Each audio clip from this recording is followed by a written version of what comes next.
Hello दोस्तों। नमस्कार। चलिए आज हम लोग फिर जैसा कि पिछले दिन हम लोग चर्चा किए थे कुछ न्यूज़पेपर का जो महत्वपूर्ण हेडिंग्स था, जैसा कि कल हम लोग चर्चा किए थे कि 15 अगस्त को माननीय प्रधानमंत्री ने जो जीएसटी का स्लैब था उस स्लैब को उन्होंने, जो अब तक 4 स्लैब था उसको उन्होंने 2 करने का वचनबद्धता निभाई थी कि उस स्लैब को 2 कर देंगे, 5% करेंगे और 18% करेंगे। तो हमने कल उसके बारे में जीएसटी के संदर्भ में हमने कोशिश किया, डिटेल उस पर हम लोग कुछ चर्चा किए थे। उसी प्रकार आज जैसा कि हम लोग जान रहे हैं कि अभी पूरे विश्व स्तर पर काफ़ी उठापटक हो रहा है, यानी कि काफ़ी हलचल पैदा हुआ है। जैसा कि हम लोग अभी सुने होंगे इस बीच में कि रूस के राष्ट्रपति ने अमेरिका गया था और उन्होंने अलास्का में ट्रंप के साथ एक मीटिंग हुई थी। और उस मीटिंग के संदर्भ में कुछ बातें जो पहले से चली आ रही थी कि जब रूस के राष्ट्रपति अलास्का जा रहे हैं तो जो अभी युद्ध का एक स्थिति जो बना हुआ है रूस और यूक्रेन के साथ, विगत 4 वर्षों से जो युद्ध चल रहा है, तो ये कयास लगाए जा रहे थे कि दोनों के मिलने से हो सकता है युद्ध समाप्त हो जाए। तो उसी से संबंधित आज हम लोग कुछ चर्चा करने वाले हैं। जो पेपर का न्यूज रहा है उसी पेपर के न्यूज के संबंध में चर्चा करेंगे। जैसा कि आप लोग देख भी पा रहे हैं कि दुनिया की नज़रें अलास्का में ट्रंप पुतिन की मुलाकात,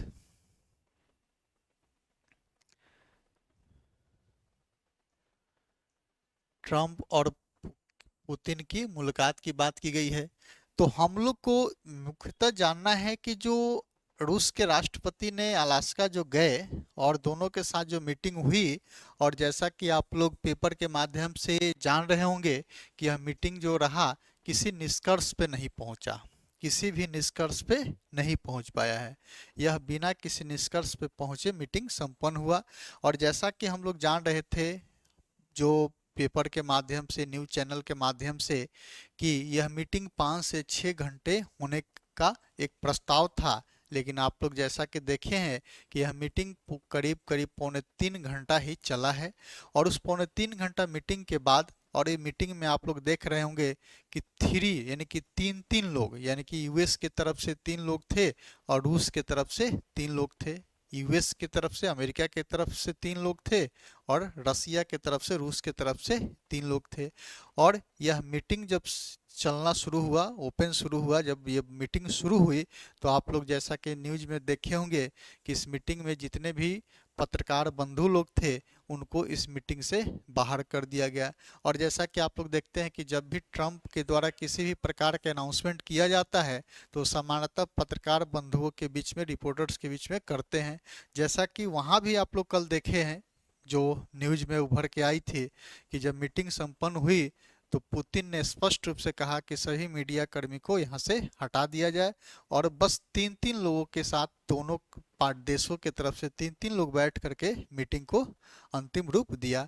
अब मीटिंग जो अंतिम रूप हुआ, तो जैसा कि हम लोग देखते हैं कि मीटिंग का जब अंतिम रूप हुआ तो मीटिंग संपन्न होने के उपरांत जो मीडिया के समक्ष प्रेस कॉन्फ्रेंस हुआ, उस प्रेस कॉन्फ्रेंस में देखते हैं कि जो पुतिन थे वो करीब 8 मिनट अपना वक्तव्य को वहाँ पे दिया, जबकि वही जो अमेरिका के राष्ट्रपति हैं उनके द्वारा मात्र 4 मिनट का ही भाषण दिया गया।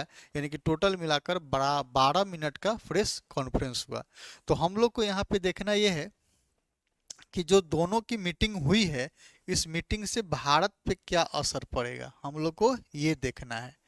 दूसरा ये देखना है कि जो मीटिंग हुई है यह मीटिंग असफल रही, तो असफल होने के पीछे क्या क्या कारण है, इन्हीं 2 मुद्दों पे हम लोग यहाँ पे देख रहे हैं, चर्चा करेंगे कि भारत पर इसका क्या असर पड़ेगा। और दूसरा, क्या ट्रंप मानेंगे पुतिन की 4 शर्तें। तो ट्रंप की 4 शर्त है क्या, इस चीज की भी हम लोग चर्चा करेंगे कि ट्रंप की 4 शर्तें है क्या। और मुख्यतः ये जो यूक्रेन और रूस का जो युद्ध चल रहा है, इस युद्ध के पीछे आखिर ऐतिहासिक बैकग्राउंड क्या है, ऐतिहासिक बैकग्राउंड क्या है। तो हम लोग जब जानते हैं कि जब यूएसएसआर का विघटन हुआ, तो विघटन होने के उपरांत जो संयुक्त राष्ट्र सॉरी जो रसिया जो था, रसिया के विघटन होने के उपरांत पूरे 15 देशों में यह जो संगठन था 15 देशों में बंट गया। उसी में से एक यूक्रेन है, और यूक्रेन जो है जो कभी रसिया का अंग हुआ करता था, यूएसएसआर का अंग हुआ करता था, वह एक अलग गणराज्य के रूप में अपने आप को स्थापित किया है विघटन के उपरांत। तो इस दोनों देशों के बीच में आखिर युद्ध का कारण है क्या? तो युद्ध का कारण देखेंगे तो अभी वर्तमान में जो रूस है, यह रूस चाह रहा है कि पुनः जो हम लोग पहले एक साथ थे 1991-92 के पहले जो एक साथ थे, हम पुनः एक साथ यूनाइट हो। और वही यूनाइट होने के लिए रूस के द्वारा बार बार जितने भी देश विघटन होने के उपरांत बना है, तो उन देशों पर ये दबाव बना रहा है कि हम लोग एक बार फिर साथ में हों। क्योंकि हुआ क्या है कि जो विघटन हुआ, तो विघटन होने के उपरांत जो भी राष्ट्र हैं, जो छोटे छोटे राष्ट्र हैं, वो सब राष्ट्र कहीं ना कहीं पश्चिमी देशों से प्रभावित है, और पश्चिमी देशों के कहने रहने में, यानी कि उनके अनुसार वो अपना आगे की रणनीति तय करते हैं, जो कि ये रूस को पसंद नहीं आ रहा है। तो कहीं ना कहीं ये ऐतिहासिक कारण यही है। अब दूसरा एक फिर आप लोग देख रहे होंगे कि काफी ये चर्चा हो रही है कि जो यूक्रेन के साथ रूस का युद्ध हो रहा है, वह युद्ध में अमेरिका ने काफी दिलचस्पी दिखा रहा है, अमेरिका काफी दिलचस्पी दिखा रहा है। तो अमेरिका का दिलचस्पी दिखाने के पीछे उसका एक व्यापारिक कारण है। जैसा कि यूक्रेन की जब बात करते हैं, तो यूक्रेन में दो, यानी कि वहाँ की एग्रीकल्चर और वहाँ के नेचुरल रिसोर्सेज यानी कि खनिज संपदा, जो इंटरनल जो रिसोर्सेज हैं, वहाँ पे काफ़ी बड़ी मात्रा में है।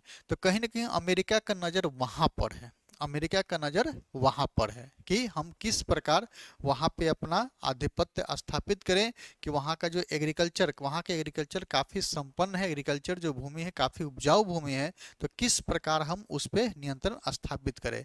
और ये चीज़ रूस चाह रहा है कि हम वहाँ पे आधिपत्य स्थापित करें। और जैसा कि आप लोग जानते होंगे पेपर के माध्यम से कि यूक्रेन का जो टोटल क्षेत्रफल है, उस टोटल क्षेत्रफल का लगभग लगभग 20% पे कब्जा, 20% पे कब्जा रूस ने यूक्रेन के भूभाग पे कर लिया है।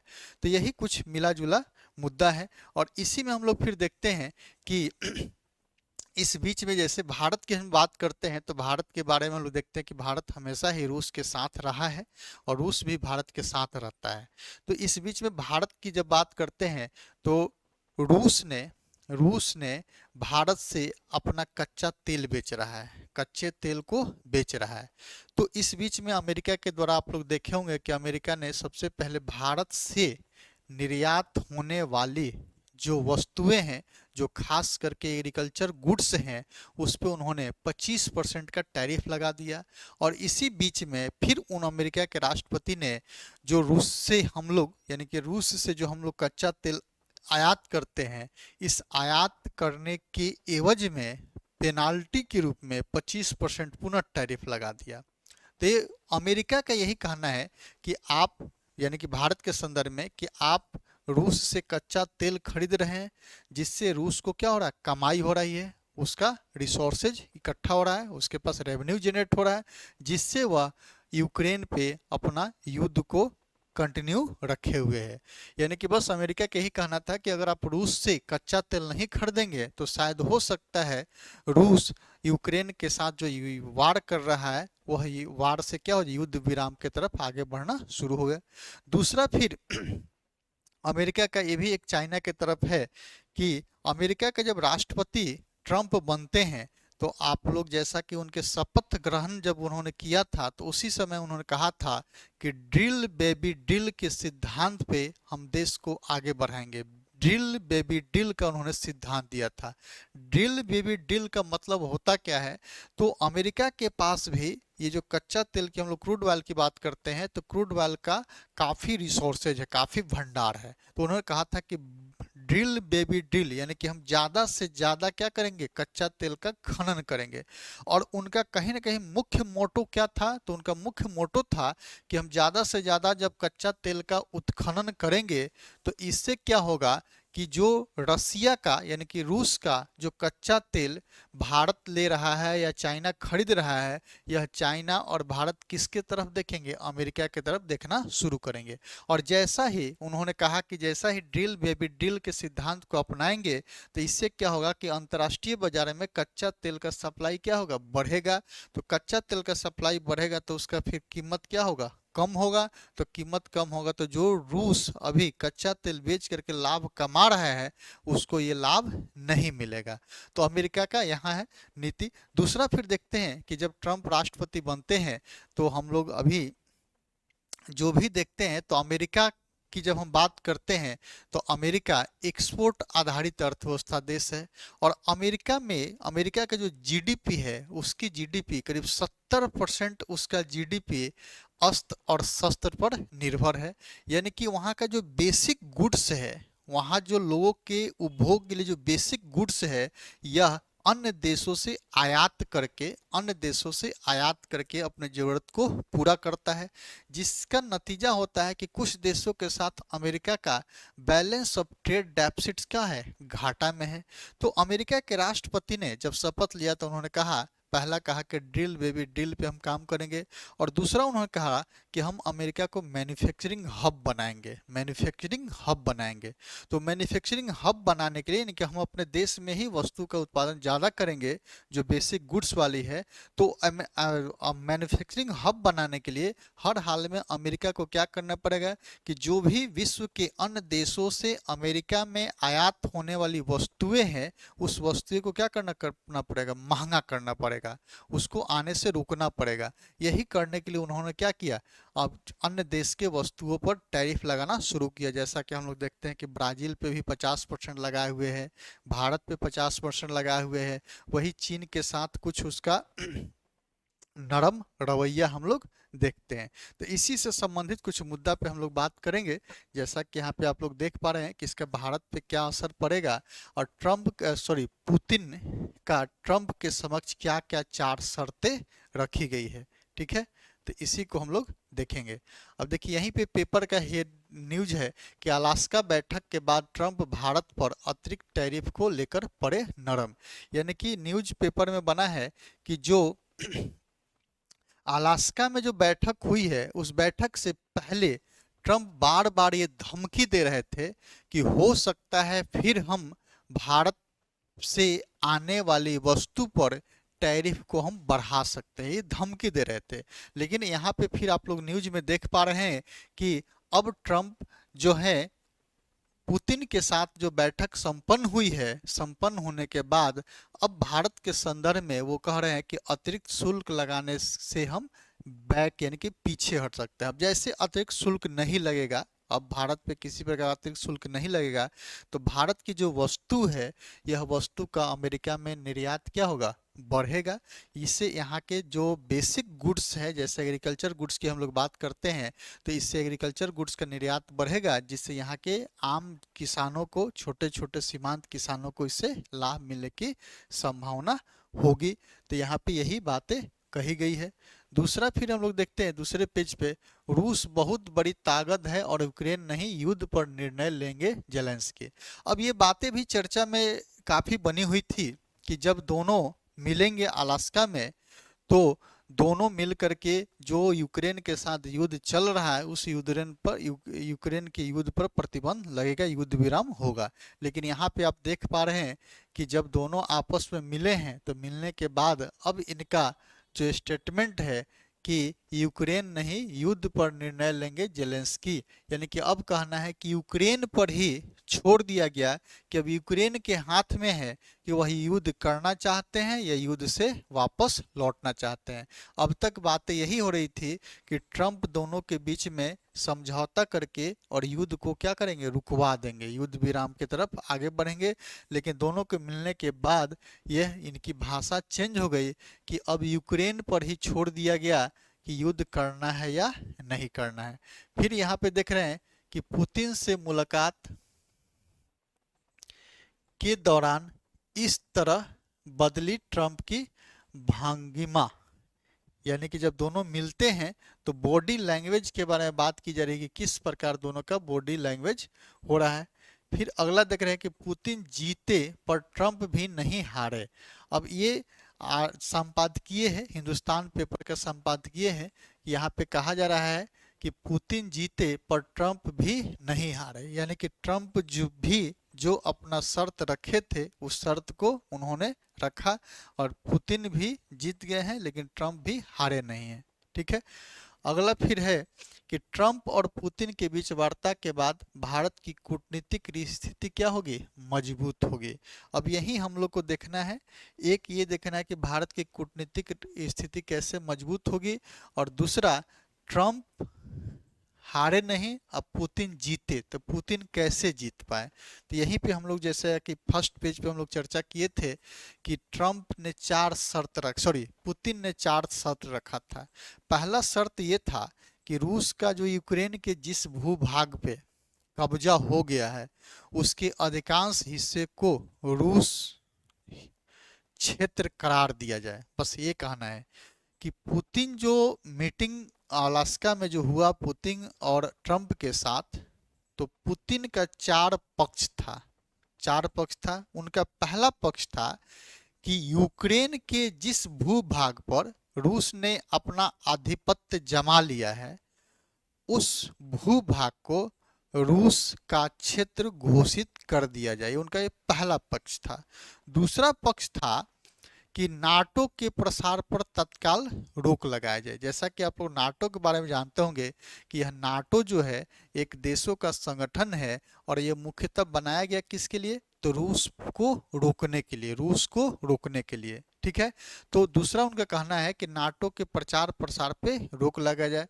तीसरा उनको कहना है कि रूस पर जो आर्थिक प्रतिबंध लगाया गया है, रूस पर जो आर्थिक प्रतिबंध लगाया गया है कि आप किसी देश के साथ व्यापार नहीं करेंगे, इस तरह से जो प्रतिबंध लगाया गया है उस प्रतिबंध को हटा लिया जाए।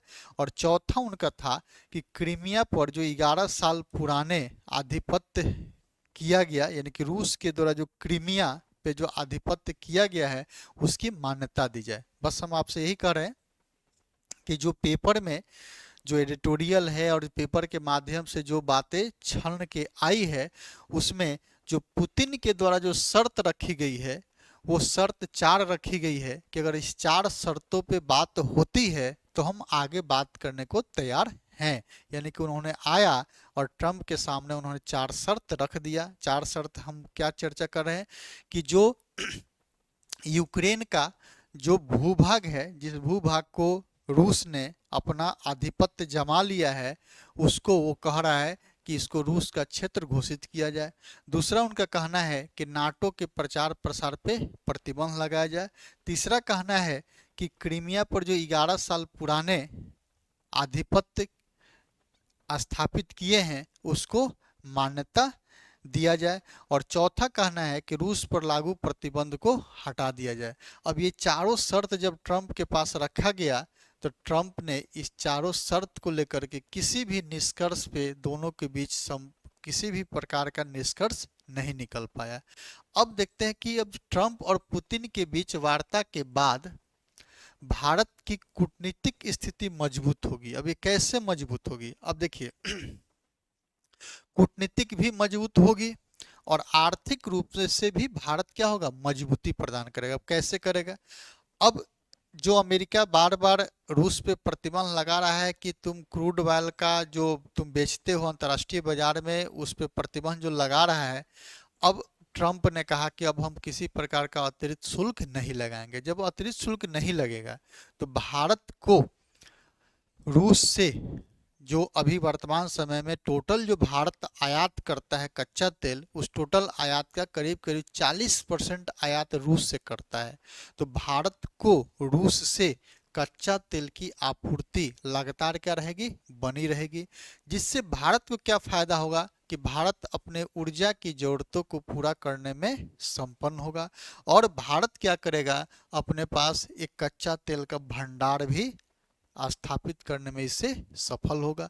अब इससे भारत की इकोनॉमी पे क्या प्रभाव पड़ेगा, तो इससे सबसे पहला इसका प्रभाव पड़ेगा कि जो रूस अभी इसको सस्ते में कच्चा तेल दे रहा है उसका भारत एक भंडार बना लेगा।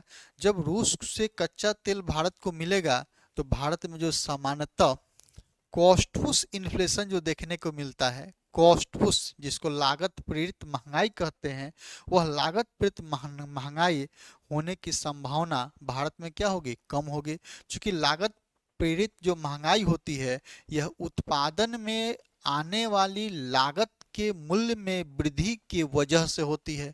तो जब भारत को ऊर्जा सस्ते दरों पर मिलेगा तो भारत का कोई भी वस्तु का जो उत्पादन कॉस्ट होगा वह उत्पादन कॉस्ट क्या होगा, कम होगा, जिससे वस्तु एवं सेवाएं क्या होगी, महंगी कम होगी, यानी कि सस्ती होगी। जब वस्तु एवं सेवा सस्ता होगा तो फिर हम उस वस्तु एवं सेवा को क्या करेंगे, अंतर्राष्ट्रीय बाजार में फिर हम लोग बेच पाएंगे। जब अंतर्राष्ट्रीय बाजार में हम बेचेंगे तो इससे जो मेरा पूरे विश्व के साथ बैलेंस ऑफ ट्रेड डेफिसिट्स होता है, बैलेंस ऑफ पेमेंट डेफिसिट्स होता है, वह हम डेफिसिट से क्या होगा, बाहर निकलेंगे। और जब हम डेफिसिट से बाहर निकलेंगे तो ये भी एक हमारे लिए पॉजिटिव चीज़ें होगी कि हम लगातार जो पेपर में आजकल न्यूज में पढ़ते रहते हैं कि रुपया डॉलर की अपेक्षा 50 पैसे मजबूत हुआ, या सॉरी कमज़ोर हुआ, 10 पैसे कमजोर हुआ, 20 पैसे कमजोर हुआ, ये जो न्यूज पढ़ते रहते हैं तो कहीं ना कहीं जब बैलेंस ऑफ ट्रेड डेफिसिट्स मेरा सरप्लस होगा तो हमारा रुपया क्या होगा, धीरे धीरे मजबूत होगा। तो इससे भी एक हमको ये फायदा मिलेगा। दूसरा, जब हमारे देश से अंतर्राष्ट्रीय बाजार में वस्तु एवं सेवा का निर्यात होगा तो इससे हमारा विदेशी मुद्रा भंडार भी क्या होगा, बढ़ेगा। तीसरा, जब हमारे देश से मैन्युफैक्चरिंग वस्तु का निर्यात होगा तो हमारे देश में रोजगार के अवसर में क्या होगी, वृद्धि होगी। रोजगार के अवसर में वृद्धि होगी तो इससे हमारा जीडीपी भी क्या होगा, बड़ा होगा, जीडीपी का साइज क्या होगा, बढ़ेगा। तो हो सकता है हम लोग अभी जैसे विश्व की चौथी बड़ी अर्थव्यवस्था की जो बात कर रहे हैं तो हम लोग बहुत जल्द विश्व की तीसरी बड़ी अर्थव्यवस्था भी बन सकते हैं। तो ये भारत के लिए ये पक्ष में जो भी अभी दोनों के बीच जो बैठक हुई है ये कहीं ना कहीं भारत के पक्ष में यह संकेत मिल रहा है कि भारत को इससे फायदा होने की संभावना है। ठीक है, इसी प्रकार फिर हम लोग नेक्स्ट वीडियो जैसा कि पेपर का न्यूज होगा उसी को ध्यान में रखते हुए हम लोग फिर अगले सीरीज में हम लोग फिर बात करेंगे। धन्यवाद।